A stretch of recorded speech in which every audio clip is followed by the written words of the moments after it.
Welcome to the fucking Powell movement. You're talking shit with Mike Powell.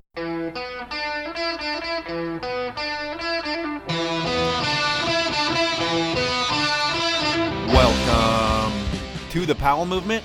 I'm your host, Mike Powell, and this week I got my guest through a listener request. I received an email saying, hey, I really want to see what Chad Otterstrom is up to, and I was like, fuck it. I know it's summer, but I'm interviewing Chad Otterstrom. I've been aware of his career forever. He's another one of those legendary dudes in the snowboard world, but the thing that sets Chad apart from most others is that he has 30 years of snowboarding history, and he is still a pro. He gets paid to ride, and he works on the business end of things as a part owner of Academy Snowboards. On the podcast, we talk about a whole bunch of shit. From doping control to Rider of the Year to his life as a desk jockey and everything in between. Before we get into it, I want to ask you to tell someone about the podcast. I don't care if they're your friends or not. I also want to ask you to follow me on Instagram at The Powell Movement. I'm currently on vacation right now, and I get back to my desk on August 17th. I figured that while I was out of office, I might as well have a contest to win some rad Spy Flynn 50/50 shades and a pair of Spy goggles. All you need to do is tag me in your Instagram story while I'm out of town, and my favorite picture that I'm tagged in, well, that will be the winner of the contest, and I'll post the reason why they've won in my story on August 12th. I know that's a whole lot, and the contest doesn't end for a while. You have a long time to enter, so do it, please. The glasses and goggles are sick. That's my Spy contest. Now I want to thank the rest of my sponsors. They are Evo, Stanley, and the 10 Barrel Brewery. Now, let's talk with Chad Otterstrom. You have a birthday coming up. How old are you going to be? I will be 43, halfway to 86. One way to think about it. And based on being 43, how long have you been snowboarding? I've been snowboarding since about 1986 or 1987. So what's that, 32 years? You're better at math than I, and I'm going to agree with that. How long have you considered yourself a professional? A professional, never. How long have other people considered you a professional? I was supposed to get my first paycheck in about 96, but it never came through till about 98. And then I still am getting a paycheck, I guess. So I had a couple years on and off where things were, up and down, but since 1996, I guess, up until now. Being that it's your birthday coming up, what's the craziest thing that's ever happened on your birthday? Nothing. I just get lamer and lamer every year. I think I went and got Mexican food for my 40th birthday by myself. Your 21st wasn't fun? Now that you're talking about it, yeah. My 21st was at Mount Hood, and I was a digger. I remember partying at the Rat. It was 100% 21st. Actually, no, my 22nd is what it was. And they kicked us out of the Rat, and then I remember trying to work the next day, and then the head digger told me to go home. I partied a little too hard, I guess. Not that wild by any means. You got drunk and you couldn't work the next day. I didn't bail, but then they sent me home. They were like, dude, you're slack. There are two kinds of people. One who goes to work and tries to power through it, and the other one who does the no-show, no-call, and those people don't go far in life. No, they're not going to be hired on as diggers the next year. Your life, I think it all started in Minnesota, I think near the cities. Shoreview, Minnesota. And how far are you from like Mall of America and Prince's house? Mall of America is on the complete other side. Shoreview is north of St. Paul, Minneapolis. Prince's house is on the other side, too, of the Paisley Park. But there's a town near me called North Oaks. And I remember Prince, I think he owned a home there and he wanted to paint it purple. I think the HOA turned him down. Huh. But when you say all the way across town, I mean, you're talking, what, like 30 minutes on the other side of the city?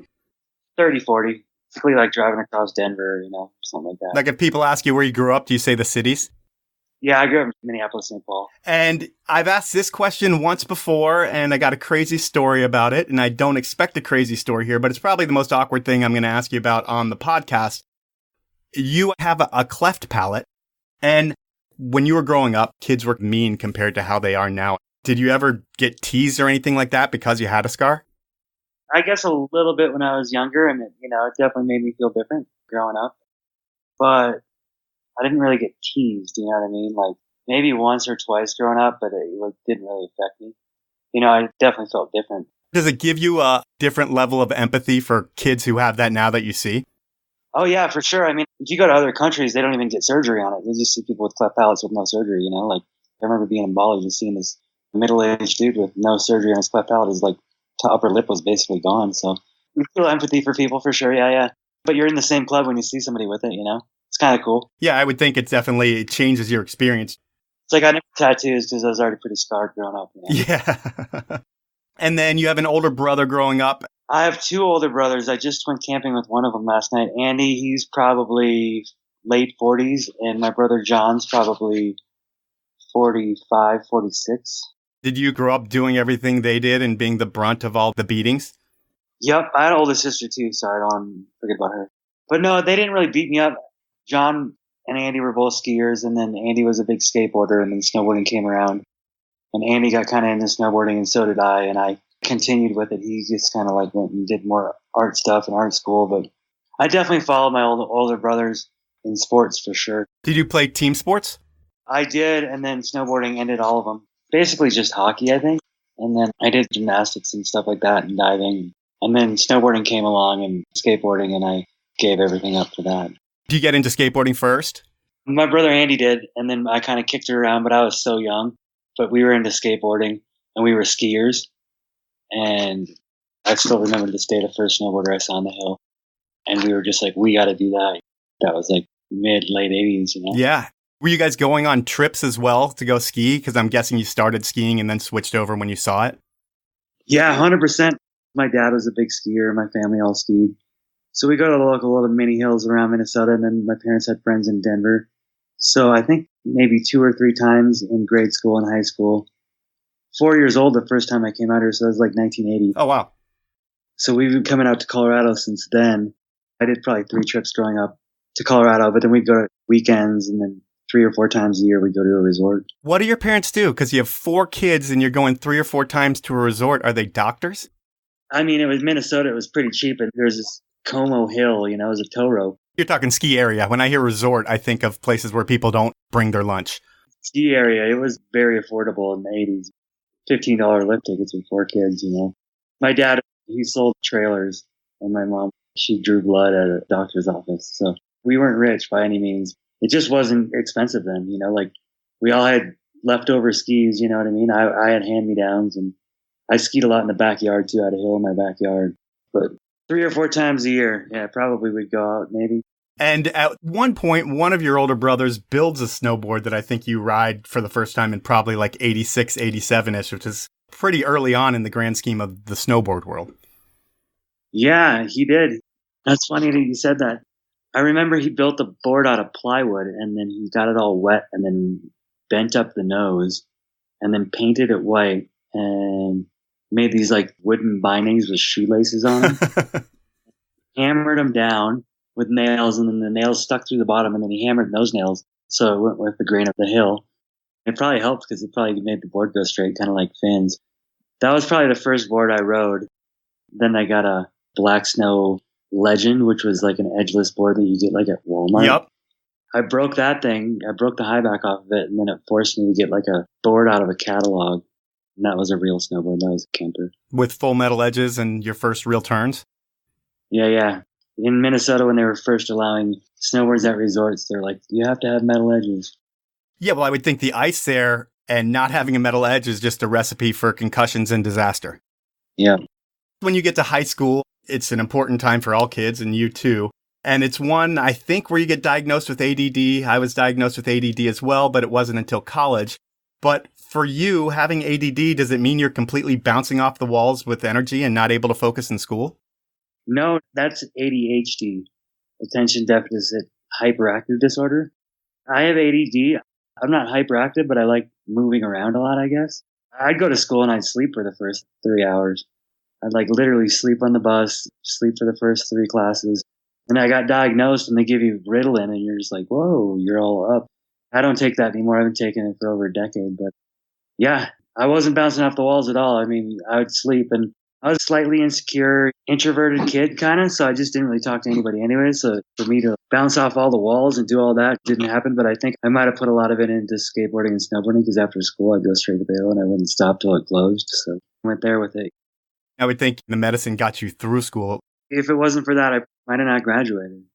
Yeah, it's crazy how that works. I mean, I think it is a real thing. It's probably overdiagnosed and over-medicated to a lot of people, but if you definitely have it, it's a world of difference. But at that point, you being a quiet introvert, your escapes, like you say, when you get to the mountain, and the home mountain for you, I think your first year of high school is Afton Alps. Is that right down the road? Yeah, I guess in ninth grade, 10th grade, I rode Afton Alps because you have to go to after school skiing and you got to get on the bus and do that. You know what I mean? And then Not everybody has that by any means. Where I grew up, there was no after school skiing. yeah, we got to do it once a week. It's pretty rad. No, not even once a week. It was like once a month. We did that. I ride in my backyard a lot, but Trollhagen was the first season pass I got in 11th grade, and that was kind of my home resort where I actually had a bunch of good friends and stuff like that, you know? Yeah, and is that where you're getting all your self-confidence and identity is through that snowboard crew and skate crew? Yeah, 100%. That's where my identity came alive, was there. That was my first group of friends that I hung out with, and I still kind of do to this day. Why did you guys get kicked out of Trollhagen? Because I think that was your spot until it wasn't anymore. You did some research.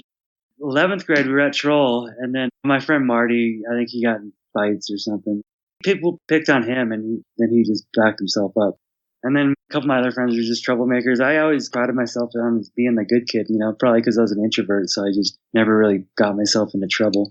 So then the next year we had to go to Wild Mountain because that was the resort that was like 15 minutes away from there. So then we all bought season passes in 12th grade, and we rode Wild Mountain in 12th grade. When you're riding in Minnesota or Wisconsin, I'm sure they're all very close to each other, do you see a lot of orange camo and jeans and weird shit that you just don't see in Colorado? Yeah, for sure. Everybody, you know, snowmobile suits at the hill all day long. Not like onesies, but they're like snowmobile suits, you know what I mean? Full-on Polaris branded zip-ups. Yeah, you know, you get the camo, the hunting gear, but now kids are trendy and cool. And snowboarding's insane, you know. Trollhagen's like a worldwide destination for some reason for the tow rope. There's that, but, you know, your gaper is going to be wearing a snowmobile outfit for sure. It's pretty awesome, you know what I mean? The runs are, 300 feet long or something, 500 feet long. So. And the cold is like no other place in the world other than other places in the Midwest. Yeah, right, 20 below. You're able to ride till like 4 a.m. there. Yeah, you can. Like, I think it's 3 a.m. now. But when we really grew up, it was 4 a.m. on Friday nights. Every night it's usually till 10. That's kind of helped because growing up after school, it's like I'd either go to work. If I wasn't working, I'd go snowboard. But I'd work probably 3 nights a week, 4 nights a week, and snowboard the other days. It was cool because after school, you know, 3 o'clock, you'd go to the hill, get dark around 4 or 5, and then you could ride till 10. Where if you lived in Colorado or something, no one really rides after 4 o'clock, you know. It's pretty awesome. Yeah, and I would think that if you're riding on Friday nights till 4 a.m. and your whole crew is, I'm guessing you guys are like full-on Groms wearing out VHS tapes, and I'm guessing maybe not even partying that hard. It's all snowboarding? Yeah, no, it was awesome. There was people partying for sure. It was like drunk old dudes all over the hill, but I was all kind of proud of myself. I'd leave there at 3 a.m. most of the time. You'd ride till you couldn't stand up, and then you'd come home, and my parents would be like, "What are you doing?" And I'm like, "Snowboarding. I'm not getting in trouble." I kind of got away with coming home at like 5 a.m., you know, where a lot of kids that come home at 5 a.m. get in trouble. Yeah. I mean, if you're a teenager and your parents catch you walking in the house at 5 a.m., it's usually a big conversation and no car. Yeah. And then you're competing as well. In 1995, you win the Nationals. And while contests aren't the only thing you're doing, being a national champion has to turn some heads. Does that put you on a path of competing and maybe not make a career out of this, but this is what I do? Yeah, 100% gave me confidence to move out to Colorado because I was a senior in high school. I kind of wanted to move to Utah, but then I knew people in Colorado, so I was like, let's go out here. I rode for Kingpin at the time, which is a company out of Minnesota. You actually worked with them, too. Yeah, I built snowboards for them summer of 95, the summer after I won nationals. Just before I moved out here, my friend Matt and I moved to northern Minnesota and built snowboards up there for him and learned a lot about how to build a snowboard, which has paid off in the long run. Yeah, we think you know about constructions and flexes and materials that you can put in that other people think they know about, but they've never built a snowboard. Exactly, yeah. I mean, we were pretty hands-on. I mean, snowboarding has changed a bit now as far as the way a board's built, but not too much. It's just better quality now. Look at the glue, the top sheet, the base, the wood, and the edges. And I think they just learned to use better glue. Is that because they have better glue in Slovenia and China, or is that just the sign of the times? Just a sign of the times. Were you tinkering with your shit at that point? Because it's still early on in snowboarding and the gear's not perfect by any means and you're building stuff. Are you able to really mess around and dial some things in, or are you just doing what they tell you to do? I made a board that I skimped on glue and paint, because you paint the top sheet and the base. And I skimped on putting inserts in. And it's still like the lightest board to this day. But it's almost too light. Materials that were in it make it not even hold an edge. It's like a potato chip. I did a little of that, but we didn't really have the option of changing shapes and profiles and stuff like that. We kind of just had to deal with what we had. But I was able to lighten boards and nothing too crazy. We kind of just would go to work and make the boards that we were supposed to make for the day, And when you graduate high school and you tell your parents the plans to go up to northern Minnesota and build snowboards, is there any talk of college, or are they just like, all right, go do your thing? No, I mean, nationals really helped, because that was like, hey, Mom, I'm moving to Colorado. I'm going to try to be a pro snowboarder. I'd gone to Hood and I'd met people like Peter Line and Blaze Rosenthal, and I'd become friends with them. They were pro snowboarders. So I kind of had a path of potential, and I was able to convince my parents. And, obviously in school wasn't my strong point. So they weren't really being like, oh, you should go to college. Even though after the first year of living in Colorado, my mom would call and she'd be like, what are you doing with your life out there? Like, you're just snowboarding every day. And I'm like, I think I can make it happen. And I'd go to Hood every summer, and I was a digger for 3 full years where you're there from May to September, snowboarding 8 hours a day. And that's kind of where things really took off, because I really put in a lot of time and effort into learning how to snowboard good. And it was either that or move back to Minnesota and think about a college career. And that just wasn't in the cards for me. Right after high school, that next season you're in Colorado? Yeah, I moved out in November 95. I graduated from high school in June. We went to Two Harbors, Minnesota, Duluth, worked for 2-3 months. I probably would have saved more money had I worked from home, because we were paying rent up in Duluth and, buying our own food and all that stuff, which you do when you graduate from high school. And then I went straight from there to Colorado and then haven't really left. Now it is time for me to take a quick sponsor break. And my first sponsor is Evo. And Evo is a store I've been shopping at since 2001. I've always gone there because the people who work there never act too cool. They're kind of the people that are stoked and genuinely want to help. They're like that in all of their stores. Denver, Portland, Whistler, and of course my Seattle store. Their website, evo.com, offers just as much information and all the brands, product, and service for your bike, skate, surf, camp, ski, or snowboard needs. They also offer free shipping on orders over $50, a low price guarantee, and a no-hassle return policy.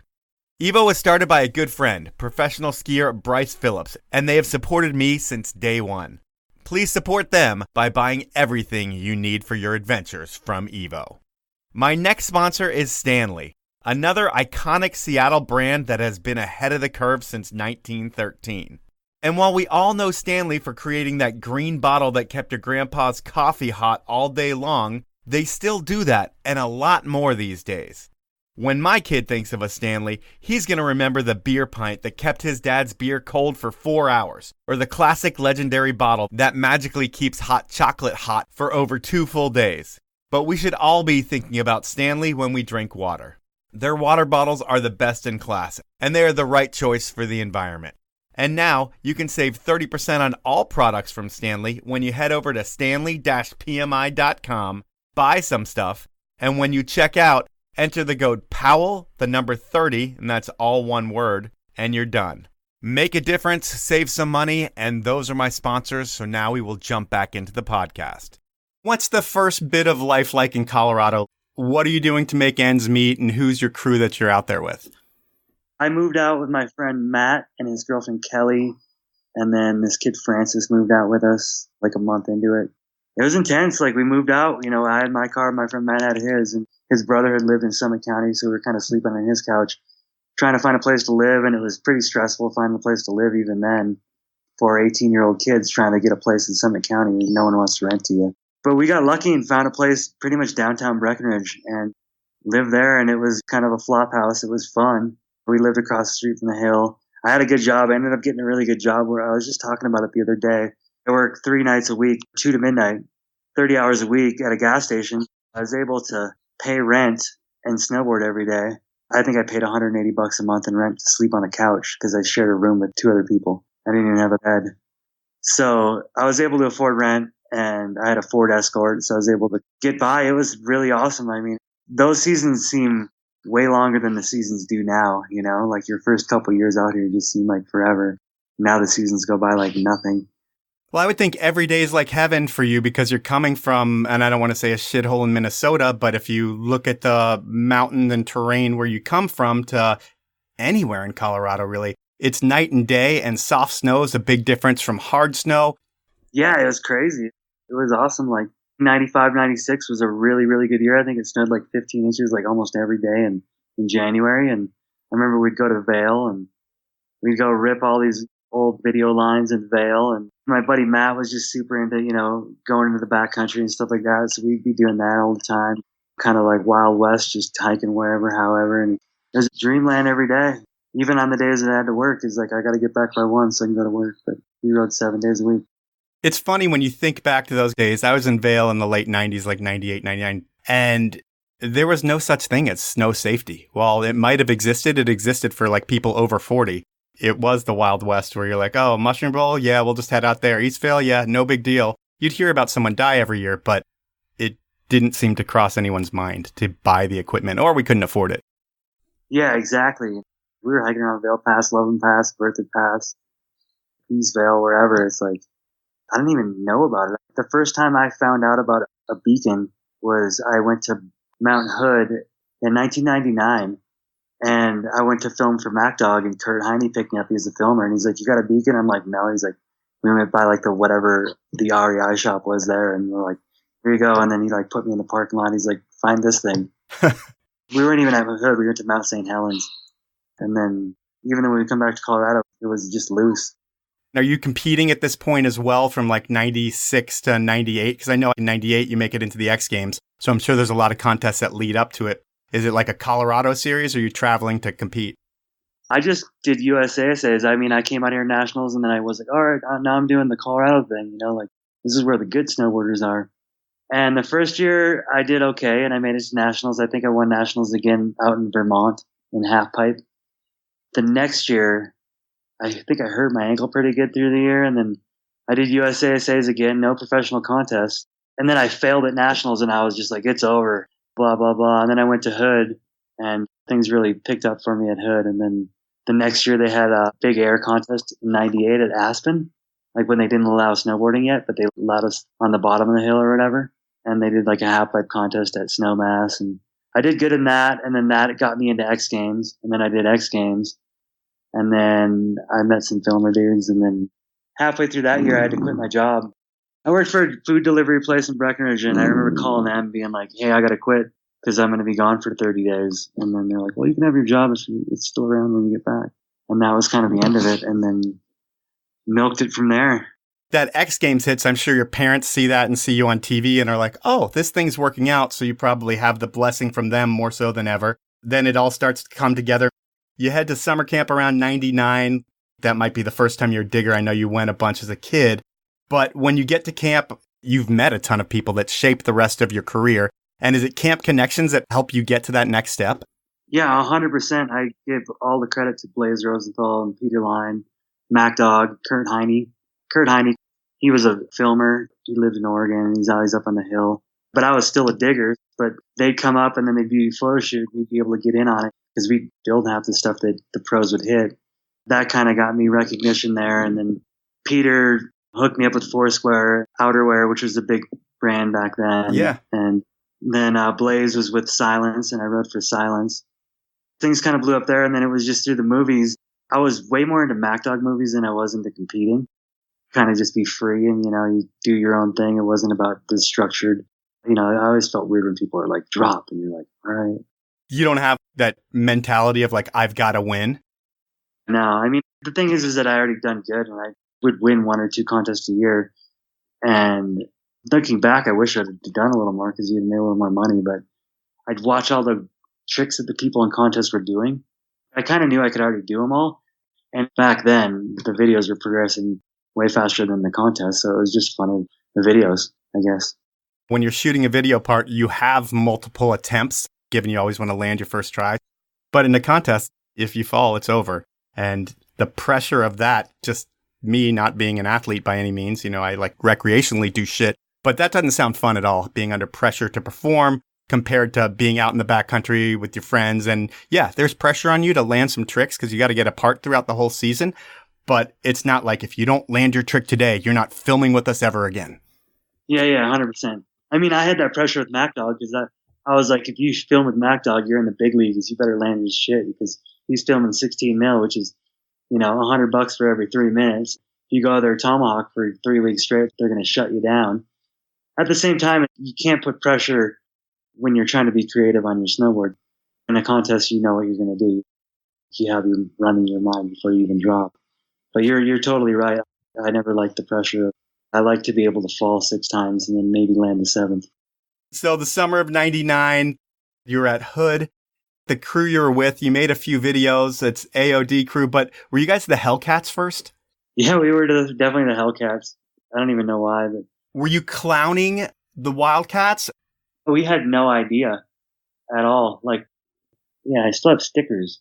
We had that gang, and then I was snowboarding up at Hood with Devin Walsh, and he saw the sticker on my board. He's like, "You guys are the Hellcats?" He's like, "No way, we're the Wildcats." And then I went back to Colorado, and I was like, "Yo, we can't be that gang. Those guys are the Wildcats. They're way cooler than us." Then we just made some snowboard movies, AOD movies. And our Mount Hood Digger gang was called the Army of Darkness. We kind of just kept that going in Breckenridge. Was this around the same time that Revival comes out? I think Revival came out in 98, 99. Came out the fall of 99. I retired as a digger that summer, I think. Well, I didn't retire. I just started getting a decent paycheck where I didn't have to work for $110 every 2 weeks anymore. Right. Yeah, Revival came out 98, 99 season. I lived in Silverthorne that year, and Technical Difficulties for MacDog came out that year too. Yep. Parts in both of those. So I still look back at that as one of my better video part years ever. Yeah, it's the year that puts you on the global map because you've got Whitey, you've got MacDog. There's a few other people out there, but you're in the 2 movies that kids are buying. And all of a sudden, from the Army of Darkness movies that no one sees to MacDog and Whitey, you're huge.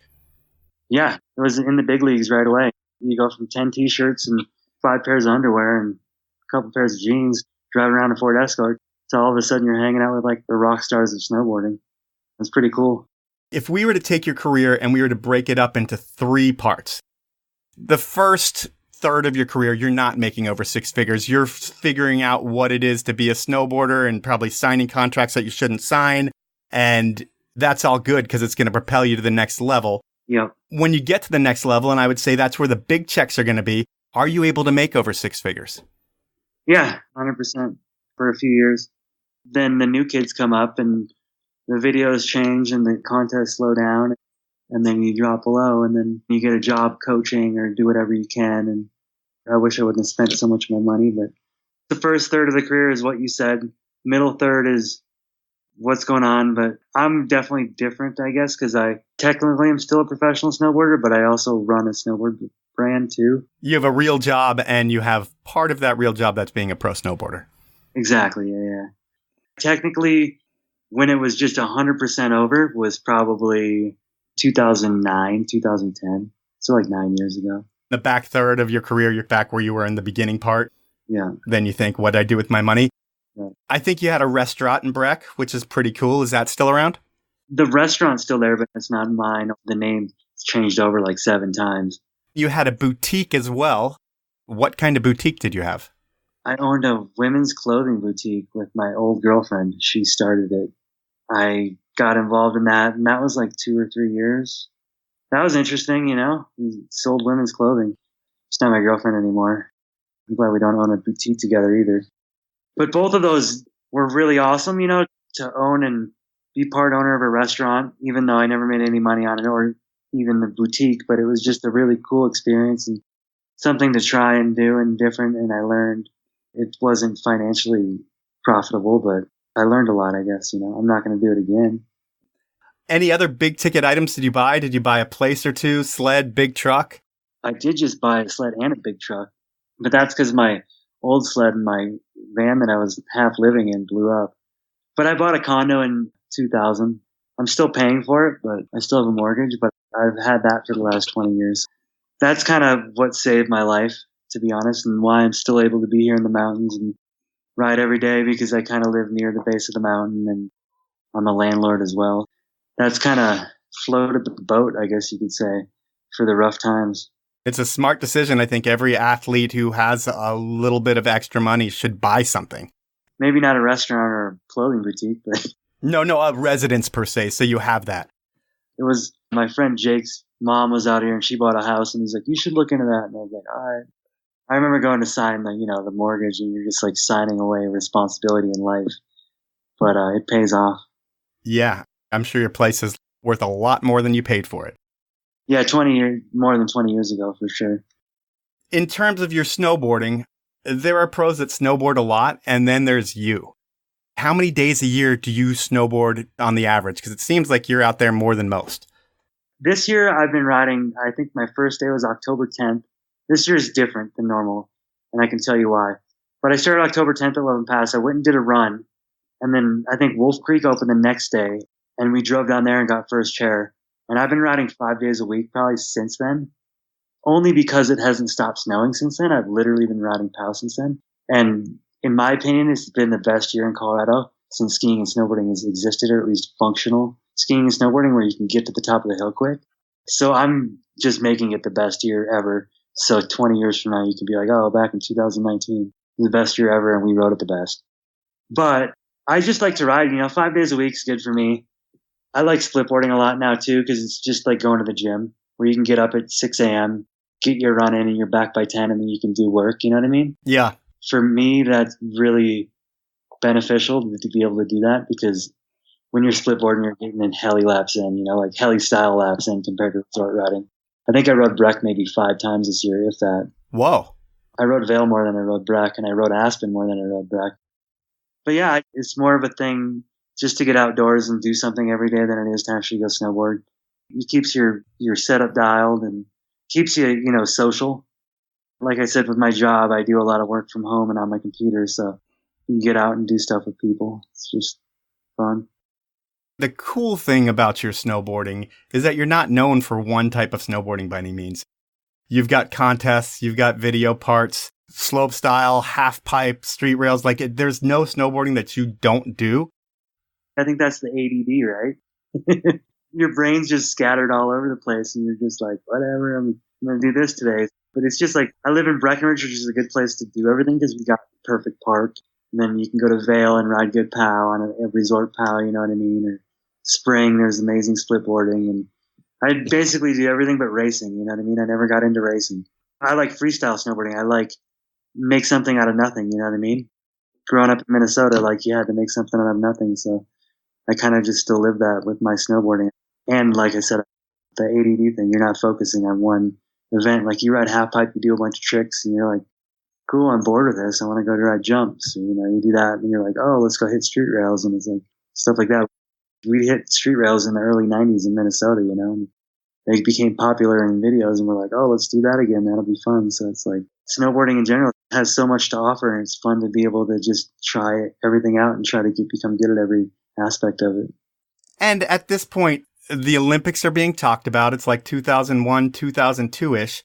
And are things pretty loose for you still? Is it like snowboarding still old school, or is there a focus that you didn't have before because you hear of these big contests?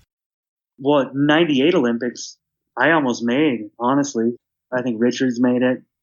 And I remember I went to those events, and I went to the one at Bachelor. I remember I was like, man, if I would have landed my run, I probably would have won.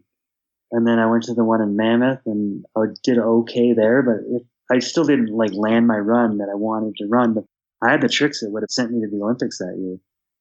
Not to, claim, but I mean, if you talk to my friends, they would have said the same thing. And then 2002, it was just so video oriented for me. I didn't even care about the 2002 Olympics. And then obviously I got in trouble for Ritalin. Yeah, that's like 2001, I think, and probably 3 is when they got the ban. That's the second one? Yeah, exactly. So in the 2001 that you're talking about, you go to the U.S. Snowboard Grand Prix in Breckenridge. This is your first run-in, I feel like, with doping control. What's the process? Does someone meet you in the corral in the bottom and take you for a P test? I think I got 16th. I was like last in finals. And I wasn't even a competitor, but, well, I was obviously, but I didn't follow the tour like a lot of people did. It was just in your home. Yeah, I rode for Breckenridge, so they put me in the contest now. I didn't even have to go sign up barely. I just like walk up, and not like now where you have to go to like all the riders meetings and stuff. But I think I got 16th in finals, and they picked me for a random drug test, and I was like, great. And you walk in, and then they bring you in the bathroom, and they watch you pee. And then I failed, and then I just didn't even think anything of it. I didn't care, you know. I was like so just embraced in magazines and M3 snowboards and stuff like that than contests. And at that time too, it was USSA contest was kind of a kooky series to follow. So no one really cared. It was more about the X Games coming up, you know, where they didn't drug test and all the other stuff were the cool contests. That was actually 2000 and I failed that one. And no one even heard of that because I didn't get in trouble for it besides just being like a slap on the wrist. And then I didn't compete really aggressively for the next 2 years, or at least like USSAs. And then 2003, same situation, except for I won. And then I was like, oh, this isn't going to go good. They kept calling me and I just wouldn't even answer my phone. I'm like, whatever, I don't even care about you guys. All of a sudden, everybody's like, dude, you're on the CNN ticker. It's like the little ticker on the bottom, you know? I was like, these guys are pricks. I don't even care about them. Why don't they just leave me alone, you know? Like, so then that was a 2-year ban, and then the U.S. swept the Olympics. Well, it was 2003 was the year after, and then, you know, Olympics kind of got big, and then 2006 I was like on the edge of potentially being able to go to the Olympics. So I went through the whole thing and tried to go, and I was pretty old then. I think I was like 31 or something. So you could have made the team, the 2006, even though you had that issue in 2003? Yeah, they gave me a 2-year ban and it was gone. Are you pissed with the 2-year ban? Because it's got to tarnish your name to a complete stranger, maybe not to people who know you. But when they read on the ticker that Chad Otterstrom failed a drug test, I'd be fucking irate if it's a doctor-prescribed thing that you'd already gone through once. They had to think about that the first time, like, hey, what do we do if someone's prescribed something for mental health? I would be pissed. You weren't? I didn't really care at all. I just was annoyed. I think my dad was a little more upset than me. That wasn't the path in snowboarding I wanted to take at all. I was just like, cool, I won't do your dumb contest. But now that I think back, it was just more annoying than it was pissing me off, I guess. To throw that on the CNN tickers claiming 2-year ban for drugs. It's like, I'm not Lance Armstrong, you know, I'm not lying, ruining people's lives, you know what I mean? Like, yeah. But I was on a totally different path, so it didn't even phase my brain, I guess. Now it is time for my final set of sponsors, and I'm going to start with Spy Optic. Spy has spent the past 25 years innovating the sunglass game, but more importantly, they have spent 25 years making you look good. To celebrate this 25th anniversary, Spy is re-releasing the MC3, an ode to Jeremy McGrath's original MC sunglass. The new Dirty Mo 2 is a sick update to Dale Jr.'s original Dirty Mo, and the Scoop 2 celebrates Spy's OG Scoop sunglasses, which started it all. If you wear sunglasses and listen to this podcast, it's time to support me, save some money, and make yourself look good. What I want you to do is head on over to spyoptic.com, pick out some sunglasses, head on over to checkout, and you are going to save 20% by entering the code POWEL20, that's all one word and the number 20, and you'll save 20% off. My final sponsor is the 10 Barrel Brewery out of Bend, Oregon. They have been brewing my favorite Northwest beer since 2006. But over the years, and even before they sponsored my podcast, they've been one of my favorite beer brands because they do so much for action sports. They're the first beer to produce their own ski and snowboard movie. They support a team of A-list athletes. They throw an incredible series of events with their Hella Big Air. And they have signature beers that donate to important causes like Protect Our Winners. If all of that isn't cool enough, the people that work at 10 Barrel, they're all people that like to drink beer outside. Next time you're at the store, please buy some 10 Barrel and support the brand that really makes a difference in the sports we love. To find out more about the beer, the pubs, and everything 10 Barrel, head on over to 10barrel.com. When M3 ends, you end up on Forum, which is pretty sweet because video gangs, you film for that right away and it puts you right into a big production that people are going to see. But How does Forum happen? Is it a contract with Forum, or are you just riding flow for them? What's the deal there? Mr. Yoshida, who owned M3, pulled the plug. So everybody kind of like got cut. Is this Mike Yoshida's dad? No, Mr. Junkie Yoshida. He owned a soy sauce company out of Portland. Huh. Had nothing to do with snowboarding. He saw a bunch of snowboarders in Japan sleeping in their vans, just living to ride POW. And he's like, I want to be a part of that. So he started a snowboard brand, and that's how M3 came about. And it's a longer story than that, but M3 died. And then I rode for Foursquare, which is all part of 4-Star Distribution, Forum, Foursquare, and Special Blend. Yep.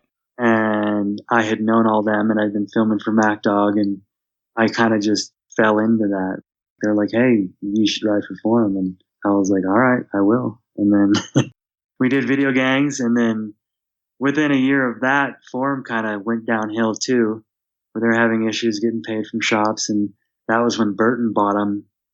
So I was only on Forum for like a year and a half, and then Burton bought them, and then they made a bunch of changes, and I kind of was on the bottom of the barrel because I got on Forum at the very end, at the bottom of the team. So that was like a year and a half, and then I just felt like there was a cut on my way, and I had an offer to ride for Academy, which my buddy Matt Peterson, who I had lived with at the time, and JB, who lives in Northern California, started it in 2002. And they kind of wanted me on from the beginning too, but I'd already been doing other things. And so I was like, screw it. I grew up snowboarding with Matt Peterson at Wild Mountain Trollhog, and I was like, this is awesome. Let's just do this. And I'm going to ride with my friends I grew up with. And, it's like kind of a cool thing to do. So it's kind of been Academy on and off since 2004, I guess you could say. And when you get on Academy, the timing for them can't be more perfect because it's the biggest year of your career, I would say. I would think the biggest honor you can get being a snowboarder is there used to be a magazine called Transworld Snowboarding, and they died not too long ago, actually. But 2005, you're Rider of the Year. What video parts did you have coming out then that year as well? That year, it was from MVP with Love. It's a MacDog movie. Yep. That was the main one. And then I had a couple underground video parts, but that was about it. And then you had Gravity Games too. I think you had a rail jam like 10 hours later that you crushed as well. Yep. Won Gravity Games. Then we did the Transworld Team Challenge. We won like every single event there through the whole team. We won trips to Costa Rica, surfboards, all kinds of stuff. The whole team won it. That was in Sierra Tahoe. No, that was in Snowmass. That was at Snowmass that year. And then the summertime, they did the Abominable Snow Jam. That was a huge contest for me because it was half pipe, slope style, and quarter pipes. So it was like this all-terrain kind of contest with an overall winner. It's like made for you. Yeah, I won best trick in half pipe, highest air, best trick in quarter pipe. And then I think I did something else.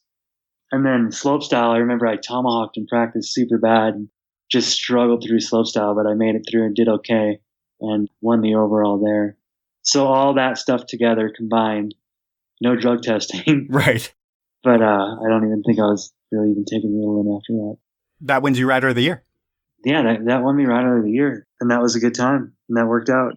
And being on Academy too really helped because when you ride for like a company like Forum or Burton, they're very, this is your program for the year. This is what you're doing. It's like you're on a baseball team and you tour with the baseball team. Academy, Matt was my roommate. And I was like, dude, Dogger wants me to film with him. Brad Kramer called me. He's the producer. He's just like, you want to film this year? And on a whim, I just like follow them around and I did whatever I wanted. I was in control of everything and everything seemed to fall into place. And then it was just a good year. I used to kind of smoke cigarettes too. And I think I quit smoking that year. Oh, good for you. September 2004. I didn't really smoke a lot.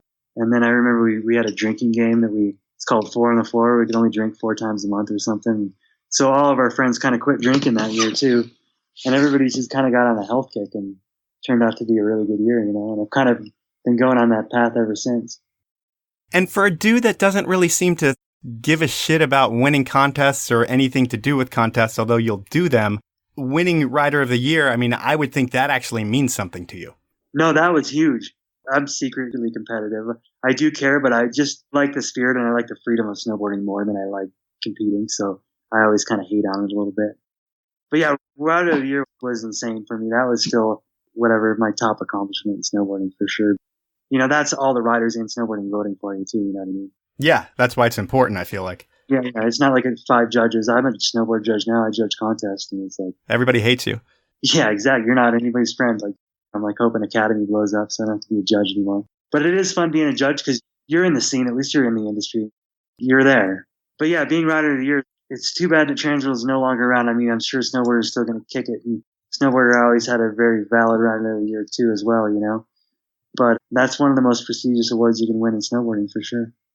So after Rider of the Year, you have a couple solid years, I think, filming and being on Academy. And then I don't know if it's the financial crisis or why you leave Academy, but you end up going to Rossignol. Is it right after Academy, like 2008, that you go to Rossi? I did. 2007, 2008, we had our boards made at a factory over in China, and they sent us all the boards, and they were all C-grade boards. And that kind of put a big bump in the road, so I wasn't getting a paycheck anymore. You know what I mean? Yeah. I didn't want to leave at all. But at the same time, I was doing pretty good in the snowboard industry, making movies, still doing decent contests, and in the scene, magazines, you know. So I was like, well, if there's an offer out there, I'm going to take it, you know. And Rossignol made me a pretty good 3-year deal. Only lasted 2, actually, because they sold Quicksilver, kind of hit the dump again as well around that time. You have a history of being on brands for 2 to 3 years, other than Academy, and then something happening to the business, it seems like. Yep, 100%. And then I had to rebrand myself with another one, and that would last 3 years. I said this in interviews before, like, don't sponsor me, you're going to go out of business. It's over. So I don't know why that happened, but it's also been a good thing because I've met different people and experienced through it all. And like I said, you have to rebrand yourself. It just motivates you to try a little harder that next time, you know, instead of if you're on a brand for 5 years, you get jaded and burnt. Your motivation isn't there. So it's kind of been a good thing in a way, in my opinion. But then, you know, the Rossignol thing only lasted a couple of years, and then JB kept Academy just afloat for, you know, years. And I still was friends with them. I still did their photo shoots. I'm a photographer, so I'd go shoot their catalogs and stuff like that every spring at their rider photo shoot and stuff like that. And then, yeah, just a couple of years ago, JB's like, you want back on? Come back in and be part of the business and be part owner, and like help me run the business with board design, graphics, team, marketing, sales. Like we're both wearing as many hats as we can right now. We're on the move up and we're moving forward with certain things here and there. And I was coaching at the time, and I was basically hating my life, at least my snowboarding life, because I was on the hill for 30 hours a week. Coaching? Not snowboarding for myself. Yeah. I was like, I'd rather just be a bartender and then go snowboard for myself. Even though I always really wanted to be a coach for a little bit, just because of the influence you give the kids, and you're paying back, you know, what snowboarding gave to you. Yep. But I mean, I did that for like 6 years, and I was like, my dues are paid. I need a break. And then this was a little over 2 years ago now that JB asked me to get back on, and we've been moving forward and been slowly growing at a decent rate since then. Yeah, it's been a really good thing. We make our boards here now in the United States at Never Summer down in Denver. And they make definitely some of the best snowboards in the world. Like when I was a coach, I'd ride all my kids' boards. So I know what pretty much all the snowboards ride like. And having boards made at Never Summer has been huge because we're right there. We know everybody who works at the factory. We're in close contact with everything, instead of like, oh, our boards are coming from China. They're going to float in different temperatures all the way over here. Hopefully they don't delam when they show up. You know what I mean? Like, we're full on right now. I was just in meetings down in Denver yesterday trying to get different things going, and I'm on the phone all the time. I'm doing all kinds of stuff. So, is this like college for you? Because you didn't have that before because you went and were a pro snowboarder, but now you're doing all the stuff that college graduates do. Just you learned through snowboarding. 100%. Now that you mentioned that, you're totally right. It's like, this is my college, and I'm teaching myself. Like now I can teach myself on YouTube, you know, like I'm learning all kinds of stuff, and it's like good for my brain, and I enjoy every minute of it. So snowboarding was my college, and now this is just me using my college. You know, I'm learning a lot more about the business. And if you just look back in the industry, you see what worked and what didn't and where it's going and things like that. So I think as long as you can pay everybody, keep the brand afloat and keep it growing a little bit and stay true to who you guys are, I mean, that's all you really need to do, right? Our deal is quality progression in individuals. You know, it's like we want to make the most quality snowboards, and we want to be progressive with everything we're doing, which we'll see what the sales go like in the future. And then individuals, we want to stay true to like snowboarding and like the conversation we're having right now, just people, and we're not going to be a bought and sold brand that no one even knows who the owner is or where the money's going. It's just like, cool, we're going to stay true to who we are as individuals and the individuals around us. Well, that takes us to today, and we've been going for a while, so I'm going to jump into my last segment of the show. I call it Inappropriate Questions, and how it works is I get someone that you know to come up with 3 inappropriate questions to ask you. And they're not really inappropriate this time, unfortunately. But the person that I got is probably one of your best friends in the world, I'm guessing, just based on our conversation today, Matt Peterson. And I am going to jump into Matt's first question for you. Okay. Chopper, if you could time travel back to any point in your shred career and relive any moment, what would it be and why?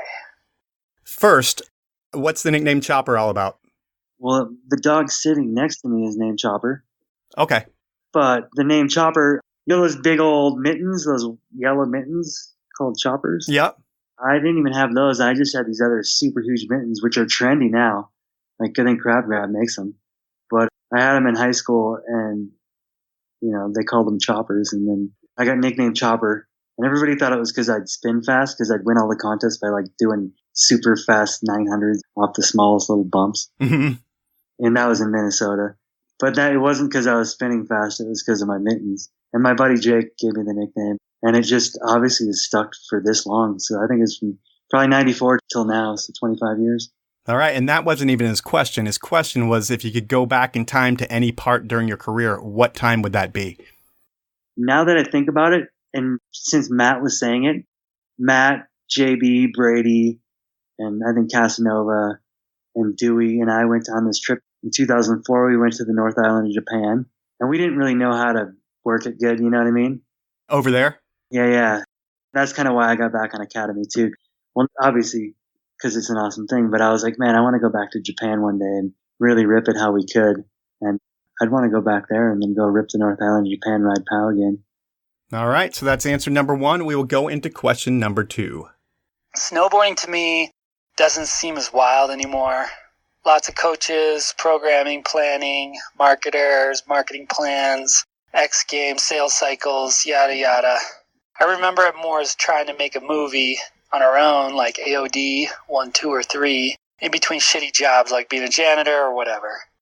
It felt like we were on our own, figuring out for ourselves. My question is there a part of snowboarding that is just as wild as it was for us back in the day that I'm missing? Where is it? So there you go. He's at Woodward, where he doesn't see the wild, crazy shit that could happen behind the scenes in snowboarding, if it even exists anymore. And you are on the front lines. Does it exist? It exists in the backcountry and splitboarding, I think. I mean, not the wild. I mean, it does. You get out there, there's no coaches. I mean, there's guides, I guess you could say. But there's no ski patrol. There's no coaches. There's no contest. It's like when you're out there on your own. And it's a very deep do-it-yourself, make something out of nothing, look at a hill, ride a hill how you want to ride it mentality.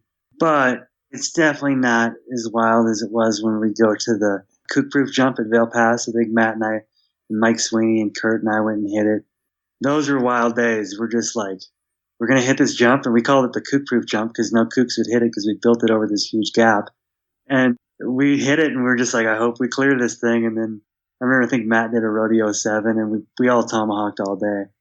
I don't even know if there was a game plan or anything. We were just randomly there and having an awesome time. And that was totally figuring it out.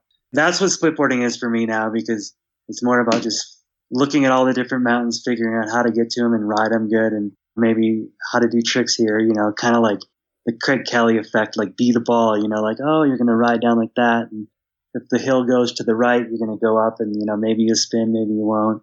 And when you're 42, that's super appealing because, just the struggle of getting to the top of the mountain and riding down it on your own and getting home safely and all that stuff feels like it was back in the day, except for I call it adult boarding, and what we did back in the day is adolescent boarding. You're replacing a lot of risk with a lot of adventure and some risk. Exactly. Yeah. Less risk, less concussion-y style of trauma for sure. You're going far out. There's no ski patrol that's going to be there in 5 minutes. Totally. I'm going to finish this up with the last question from Matt. we've been shredding together since I was a kid. I met you on the hill in like 1990s, and a friend's like, meet Chad, he can do 720s and backflips at Trollhagen, and I had never seen either. And he did both in the same fucking run. From there on out, I have been a fan, and you have helped shape snowboarding's past and present. How are we going to use Academy to help shape the future? What's the future of snowboarding look like through the Academy lens? The future of Academy lens is quality progression in individuals. Like I said, we're going to stay true to who we are as owners and riders, and we make our boards simple and understandable, shapes and profiles at the highest quality in the world, made in the USA. And we're just going to slowly grow forward with the best snowboards in the world, you know? Like, I'm 42 years old, and I don't have time to ride a snowboard that I don't like. And we don't make gimmicks. We make real deal snowboards for real deal snowboarders, mostly freestyle snowboarders. Yeah, the future is bright. We're on the right path. Well, that is awesome to hear. And I want to thank you for your time and looking at your career. I mean, coming from the Midwest, you know, it's a tough thing to do to become a professional snowboarder for almost 30 years and come out of the Twin Cities. There's guys that make it for sure, but it doesn't seem like they have the longevity that you've had. And the way that you've done it, it's not like there's a big marketing gimmick around you. It's all about your riding. It's all about going huge. And it's not about, hey, look at him with pink hair, or hey, look at him like this. There's no image to sell. It's just riding. It's pretty cool that you've been able to manage that. Well, thank you. Yeah, I just live vicariously through my friend's green hair and just do the snowboarding. So it's a good time. So that was time with Chad Otterstrom, and what a chill, laid-back dude. While I guess being chill doesn't make for the most exciting podcast, there was a lot of history in this one, and the history is not done for Chad, as he's still making an impact on the sport through Academy and judging. And with 30 years of history within snowboarding, he has a lot to contribute to the up-and-coming riders of today. That's the show for this week. I want to thank you for listening and ask you to review me on whatever platform you listen to me on. Finally, I want to ask you to support my great sponsors. They are Evo, Stanley, Spy Optic, and the 10 Barrel Brewery. Have a great week, everyone.